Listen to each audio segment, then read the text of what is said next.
देखिए, जैसे कि 16 तारीख की एक बैठक यहाँ बैठी, ठीक है, कोरम पूरा नहीं था, फाइलें आई, मैंने अधिकारियों से पूछा, अधिकारियों ने मुझे बोला मैडम इसमें कुछ ना कुछ गड़बड़ है, ये जिस तरीके से काम कर रहे हैं नियम ये नहीं होता, चाहे आप 4 फाइलें कंप्लीट करें पर वो काम पूरा होना चाहिए, रजिस्टर पे उसकी नोटिंग होनी चाहिए।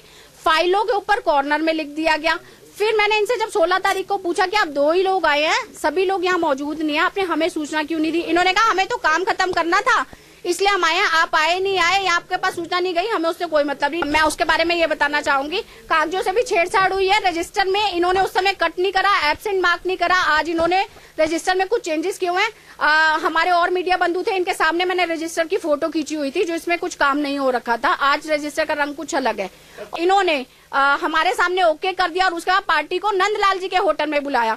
दुर्भाग्य की बात तो ये है कि नंदलाल जी तो कर कमेटी के सदस्य है भी नहीं, पर फिर भी उनके होटल में बुला के पूछा जा रहा है कि गीता कुमारी जी के सामने हमने जो लिखा था वो फाइनल नहीं है, फाइनल तो अब हम करेंगे, बताइए अब इसमें क्या करना है, इसमें तो लाखों का हिसाब किताब है, आप बताइए इसमें क्या करना है।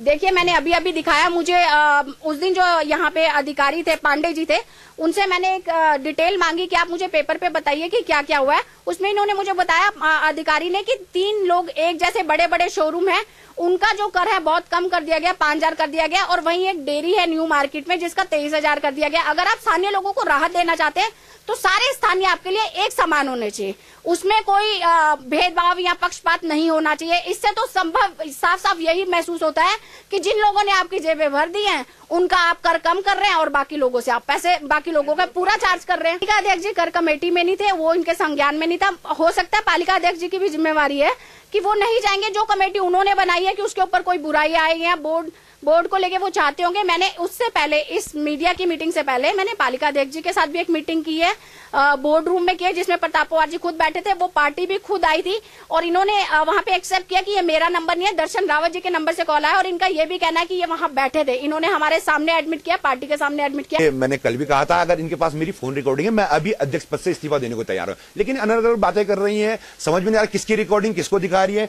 जिस टैक्स से किसी का लेना देना नहीं है उस आदमी को रिकॉर्डिंग किसी और को सुना रही है। मैंने उनसे अभी स्पष्ट किया कि जो 4 फाइलें इनकी लेके मेरे पास आई थी जिनका इन्होंने टैक्स कम करने के लिए कहा था, मैंने कहा इस व्यक्ति को मैं जानता नहीं हूं और इस व्यक्ति से मेरी कोई बात भी नहीं हुई है, लेकिन ये फिर भी पता नहीं किसी को बीच में ला गया कि जी उससे बात हुई, उससे बात हुई। मुझे नहीं समझ में आ रहा, हमने काम करना है, हम काम करने के लिए आ रखे हैं और इस तरह की छिछोरी राजनीति हमने नहीं करनी है। कुछ ना कुछ इनके साथ इन्होंने या तो पैसा मोटा लिया है उनसे और कुछ ना कुछ जो है गड़बड़ है, क्योंकि ये कोई व्यक्ति आ रहा है 4 फाइलों को लेके, एक ही आदमी के नाम से, बहुत मोटी फर्म है और वो लेके आ रहा है, तो कहीं इसमें जो है मुझे भ्रष्टाचार की जो है संभावना लग रही है और बहुत निंदनीय है। और समझाने के बावजूद भी ये नहीं मान रहे हैं, तो हमने सबसे पहले कर निर्धारण जो ये समिति है इसको भंग करने का ऐलान किया है। कोई भी बैठक अग्रिम आदेश तक नहीं करी जाएगी और कुछ लोग अपनी राजनीति के लिए चमकाने के लिए ये सब चीजें कर रहे हैं, सोच रहे हैं अनुज गुप्ता विरोध कर करके चेयरमैन बन गया तो हम भी चेयरमैन बन जाएंगे। तो अगर यही धारणा लेके शहर में काम करेंगे तो बहुत खेद का विषय है। हम डेवलपमेंट करने आए हैं, हमें इन छोटी चीज़ों पे लड़ना नहीं है, हमें शहर में बड़ी चीज़ें करनी है। लोगों को बहुत उम्मीदें हैं, एक्सपेक्टेशंस है और हमें ये चीज़ें दरनिर्कार करके हमें एक जो शहर की समस्या है उन पे काम करना है के विषय है। और बिल्कुल अगर ऐसा कुछ वो कह रहे हैं तो मेरे को साक्ष्य दें, कराए तो मैं निश्चित तौर पे कार्रवाई करूंगा, लेकिन बिना किसी तथ्य के आप कैसे आरोप लगा रहे हैं, ये तो एक गंभीर विषय है। और जब तक चीजें सिद्ध नहीं होती आपको किसी प्रूफ के साथ आए ना, अगर किसी को कराया तो आप प्रूफ दीजिए। अग्रिम आदेश तक कर निर्धारण की सभी बैठकों को स्थगित कर दिया गया है। अब नई पॉलिसी बनाई जाएगी, टैक्सेशन की पारदर्शिता निभाई जाएगी और एक पारदर्शिता के उस पे जो टैक्सेशन नहीं होगा। मैं तो सोचता हूँ कुल मिला के ड्रामा ही हो रहा है और बड़ा दुर्भाग्यपूर्ण है। मुझे शर्म आ रही है खड़े होते हुए भी कि जो लोग हमसे अपेक्षाएं रखते हैं कि हमारे काम होंगे वो आज बाहर खड़े हैं।